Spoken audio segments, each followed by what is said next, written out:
नमस्ते दोस्तों, आप सभी का स्वागत है हमारे वीडियो में। जय श्री राम, जय श्री बागेश्वर धाम बालाजी सरकार।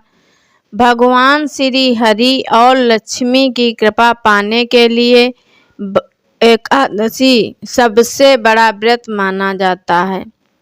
ये व्रत न केवल जीवन में सुख शांति, भौतिक सुख, ऐश्वर्य, संपदा, उत्तम जीवन साथी और कार्य क्षेत्र में सफलता प्रदान करता है, बल्कि मरणोपरांत मोक्ष भी प्रदान करता है। हर एक एकादशी व्रत का एक खास महत्व होता है। तो आज के वीडियो में मैं आपको बताऊंगी गौ माता से संबंधित एक उपाय, जिससे आपको मिल सकता है अक्षय, कभी ना समाप्त होने वाला धन प्राप्ति का वरदान। हिंदू धर्म की मान्यता है कि गाय की सेवा अगर निस्वार्थ भाव से की जाए तो घर में लक्ष्मी का वास होता है। वैसे तो गाय को हम कुछ ना कुछ जरूर खिलाते हैं। गाय को सनातन धर्म में लक्ष्मी स्वरूप भी माना गया है। कहा गया है कि गाय की सेवा करने से घर परिवार सुखी संपन्न रहता है। जिस घर में गाय की सेवा निस्वार्थ भाव से होती है, उस घर में लक्ष्मी जी की कृपा हमेशा बनी रहती है, और जिस घर में गाय की सेवा नहीं होती, वहाँ विघ्न बाधाएं आती रहती हैं। शहर में गाय पालना संभव नहीं है, लेकिन गाय को वहाँ भी रोटी खिलाई जाती है। लेकिन कई बार गाय को खिलाने में कुछ भूल हो जाती है। तो कौन सी वह चीज़ें हैं जो गाय को नहीं खिलानी चाहिए, मैं इस वीडियो में बताऊंगी। तो वीडियो को अंत तक ज़रूर देखें और लाइक करें वीडियो को, और मेरे चैनल को सब्सक्राइब कर लें। गाय के अंदर सभी देवी देवताओं का वास माना जाता है। तो आपके घर में जो पहली रोटी बनती है, उसे गाय को खिलाते हैं तो देवी देवताओं का आशीर्वाद मिलता है। गाय को गुरु ग्रह के साथ जोड़ा गया है, बृहस्पति ग्रह के साथ। इसलिए बृहस्पति के दिन गाय को रोटी पर एक चुटकी हल्दी डालकर खिलाने से सुख समृद्धि, धन, ऐश्वर्य बढ़ता है। दुष्ट ग्रह शांत हो जाते हैं। जो लोग मानसिक रूप से परेशान हैं, वे गाय को थोड़ी गुड़ रखकर खिलाएं तो सकारात्मक ऊर्जा आती है, टेंशन खत्म होती है।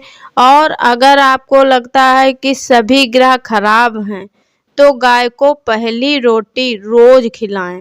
सभी ग्रह धीरे धीरे शुभ हो जाएंगे। कभी कभी जीवन में कोई शुभ कार्य नहीं हो रहे होते हैं, तो ऐसे में गाय को रोटी खिलाएं। गाय के मस्तक को छूकर अपनी मन्नत कहें, प्रणाम करें, पैर छुएं, तो आपकी मन्नत ज़रूर पूरी होगी। तो ये था गाय को क्या खिलाएं उसके बारे में। लेकिन गाय को क्या नहीं खिलाना चाहिए, अब आप यह जान लें। गाय को रोटी तो सभी खिलाते हैं, रोटी बासी बिल्कुल नहीं होनी चाहिए। कई बार रोटी आप बना लेते हैं और आपको गाय नहीं मिलती है, तो वह रोटी अगले दिन खिलाने से गाय का अपमान माना जाता है, वह रोटी बासी कहलाती है। इसलिए एक दिन पहले की बची रोटी कभी नहीं खिलानी चाहिए। सड़ी गली खराब चीज़ें गाय को ना खिलाएं, इससे घर में परेशानी आती है। अगर आप ऐसा करते हैं तो ना करें, क्योंकि इससे घर में तकलीफ आती है। गाय को हरा चारा तो सभी खिलाते हैं। गाय को हरा चारा खिलाते समय एक बात का ध्यान रखें, गाय को सबसे ज़्यादा पीपल का पत्ता लोग खिलाते हैं, लेकिन पीपल का पत्ता अपने हाथ से तोड़कर मत खिलाएं। दूसरी बात, आप सब्जी लाते हैं तो साग आ जाता है, तो उसमें से अच्छी चीज़ें रखकर बचा खुचा आप गाय को ना खिलाएं। आप जो देंगे वह गाय खा लेगी, लेकिन अच्छी चीज़ें खिलाने से ज़्यादा फायदा होगा। गाय को दूध नहीं पिलाना चाहिए। आप दही चावल खिला सकते हैं। तो 3 चीज़ें गाय को नहीं खिलानी है। बासी खाना गाय को नहीं खिलाना है, बची हुई चीज़ें नहीं खिलानी है, ना ही घर में गरीब, नहीं तो घर में गरीबी आती है। माता लक्ष्मी आपके घर में वास करना छोड़ देती हैं। 84 लाख योनियों के बाद आत्मा अंतिम योनि के रूप में गाय का रूप धरती पर रखती है। लाखों योनियों का वह पड़ाव है जहाँ आत्मा विश्राम करके आगे की यात्रा शुरू करती है। गाय का कोई अपशगुन नहीं होता है। जिस घर पर आपको मकान बनवाना है उस जगह पर अगर गाय और बछड़ा 15 दिन बांध देते हैं तो वह जगह पवित्र हो जाती है। वहाँ से आसुरी शक्तियों का नाश हो जाता है, क्योंकि गाय में सकारात्मक ऊर्जा का भंडार माना जाता है। गाय का मार्ग रोकना, अगर आप कहीं जा रहे हैं और गौ माता आपका मार्ग रोक दें तो यह बात बहुत ही शुभ माना जाता है। गाय और बछड़े का दर्शन एक साथ आपको हो जाए तो आपकी सफलता का प्रतीक माना जाता है।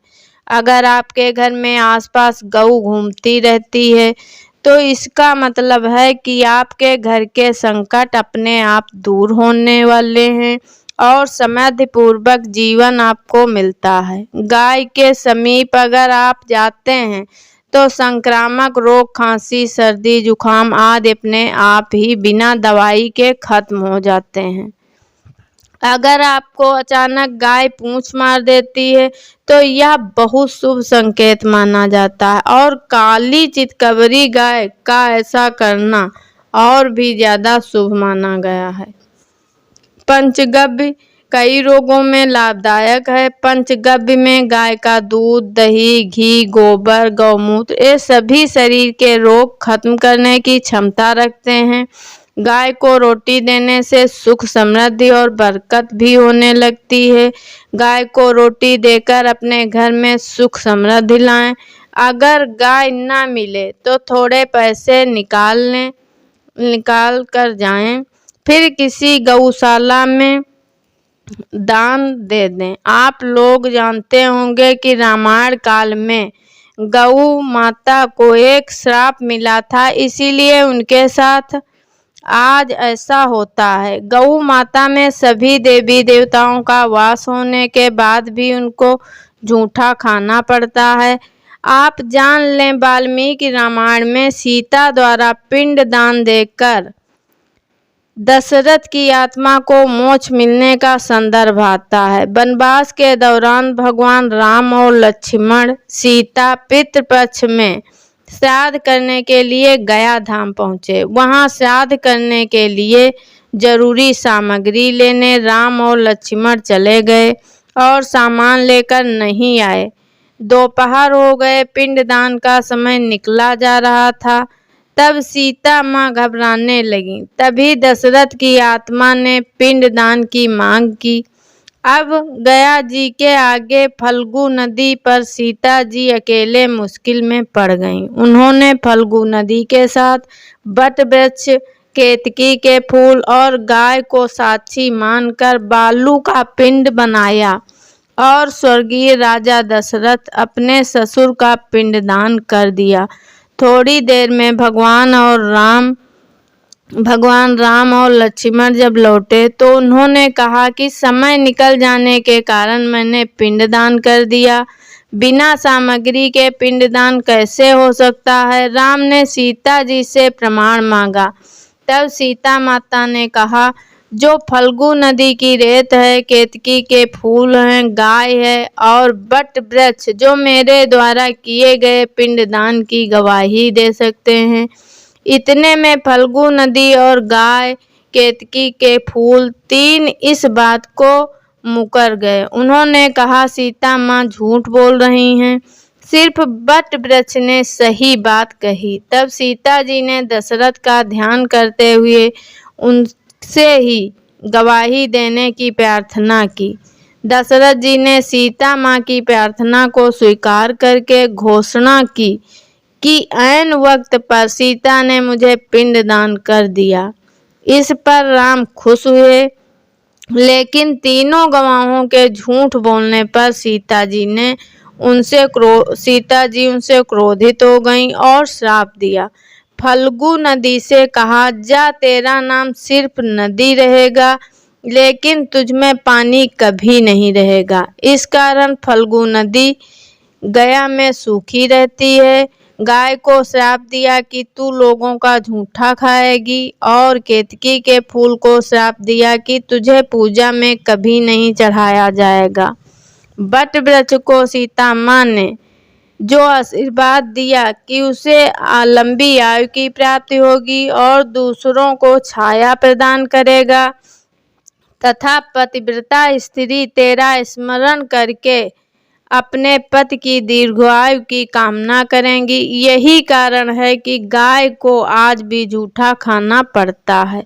केतकी के फूल पूजा में नहीं चढ़ाए जाती। फल्गु नदी में जल नहीं।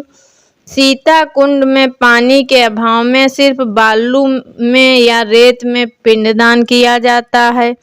तो अब नमक का एक उपाय बताते हैं। नमक क्या है? नमक के बिना हर स्वाद अधूरा है। अगर जीवन को आसान बनाना चाहते हैं तो नमक का एक प्रयोग मैं आपको बताऊंगी। सबसे पहले आपको अपने घर में बनी पहली रोटी लेनी है, उस पर थोड़ा सा नमक रख दें।